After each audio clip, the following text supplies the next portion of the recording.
Salut les makers!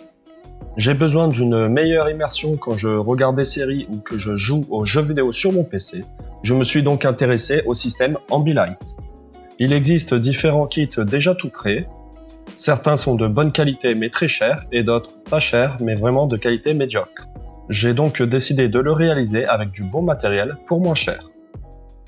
Le projet n'est pas compliqué, je me suis basé sur un site que je vous mets en description.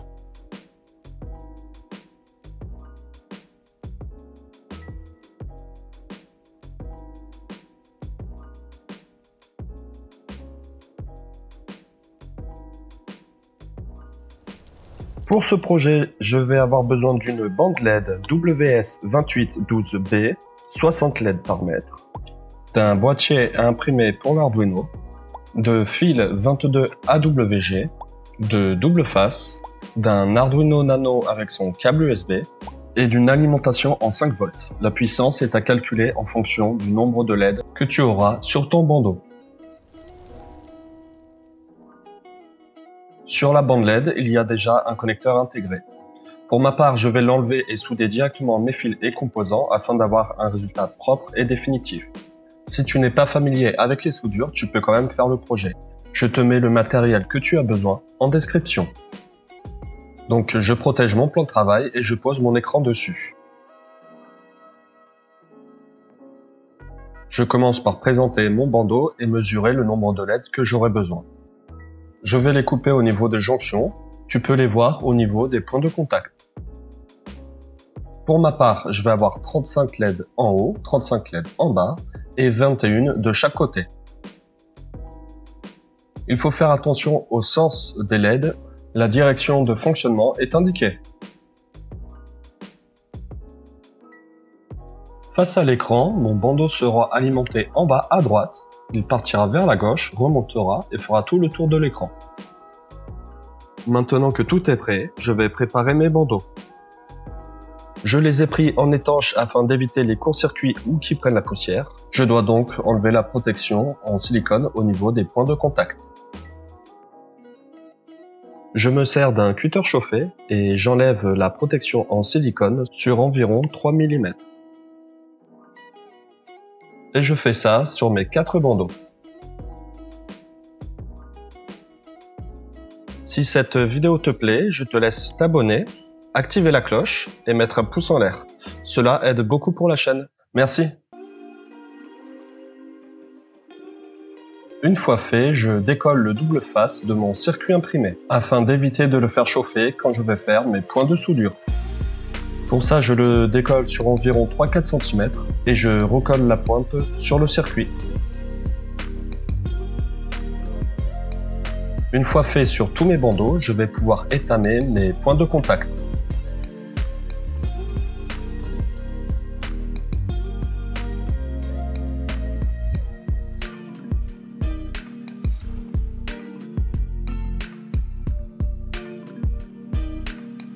Je peux à présent poser mes bandeaux sur l'écran. Je remets donc le double face en place, j'enlève la protection et je colle le bandeau à son emplacement définitif, en faisant bien attention de rester bien dans l'axe.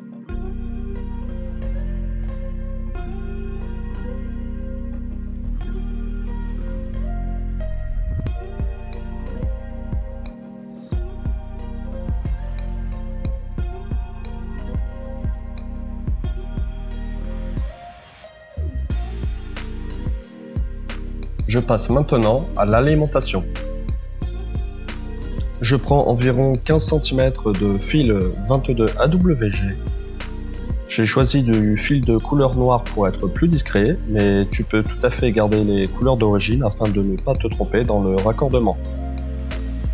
Après avoir étamé et dénudé les pointes, je viens les souder sur les points de contact.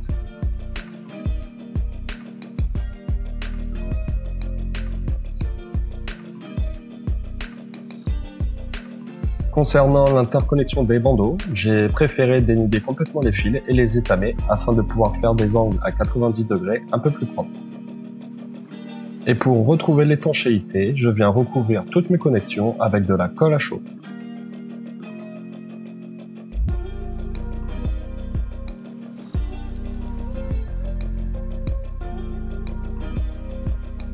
Je vais maintenant pouvoir passer à la pose du boîtier qui va contenir l'Arduino Nano.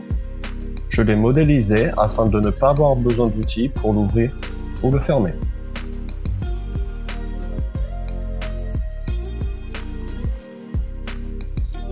Je rentre mes câbles d'alimentation dans le trou prévu à cet effet et je présente mon boîtier à l'endroit où il pourrait le mieux se trouver. Une fois l'emplacement bien choisi, je vais coller du double face derrière mon support, bien appuyer dessus pour bien qu'il colle, et je vais découper l'excédent au cutter.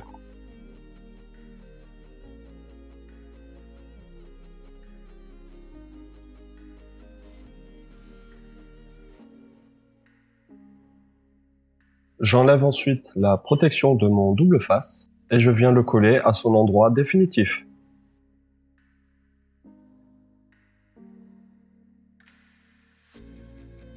J'arrange un petit peu les fils d'alimentation à leur emplacement et je vais pouvoir passer à l'Arduino Nano. Si tu ne veux pas souder, tu peux tout à fait te modéliser une petite boîte en mettant ce support et ses connecteurs à l'intérieur. Donc je vérifie son emplacement. J'ai laissé un petit peu de jeu parce qu'en fonction des marques, il peut être légèrement plus grand. Je prends la mesure de mes fils en gardant un petit peu de longueur pour pouvoir faire mes points de soudure. Et voici l'alimentation que j'ai choisie. J'ai pris une de 45 watts parce que j'ai fait le calcul 132 LED par 0,3 watts par LED, ce qui me donne un peu moins de 40 watts. J'ai pris 45 watts pour avoir un petit peu de marge. Tu dois faire ce petit calcul pour savoir quelle alimentation tu dois prendre. Pour le raccordement, je commence par relier entre eux le plus de mon alimentation avec le plus de mon bandeau LED. Je viens les souder et les protéger par une gaine thermorétractable.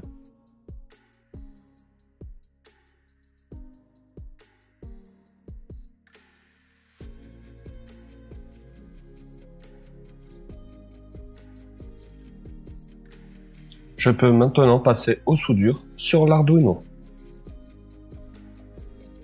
Je viens donc relier mes fils négatifs sur les bornes GRD du circuit et je les soude.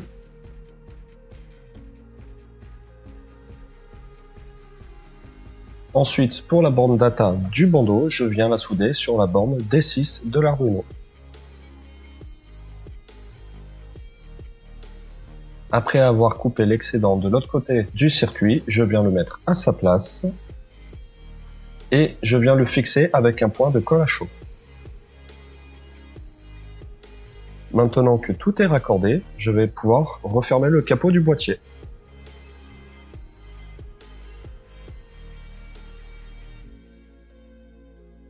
Pour la finition, j'ai imprimé des supports de collier sur lesquels j'ai collé un petit peu de double face et que je vais coller sur le dos de l'écran, afin que cela reste un peu plus propre.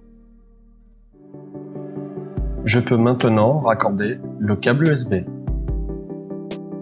Et enfin, pour finir, je découpe l'excédent des colliers et je rajoute de la colle à chaud sur mon alimentation pour l'étanchéité.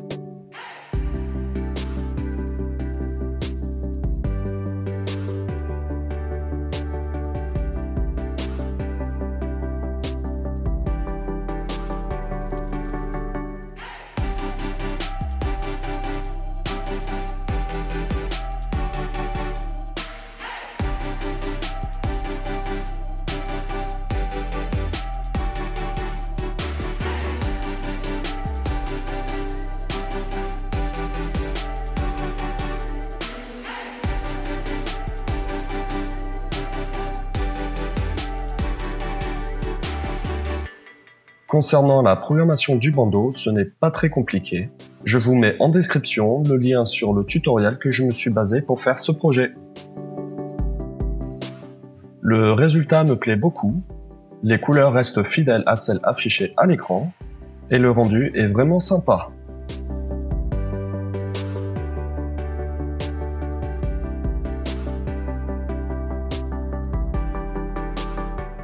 Un grand merci aux tipeurs qui m'aident à avancer sur cette chaîne et d'avoir regardé la vidéo jusqu'au bout. Il ne me reste plus qu'à vous dire au revoir et à bientôt dans une prochaine vidéo.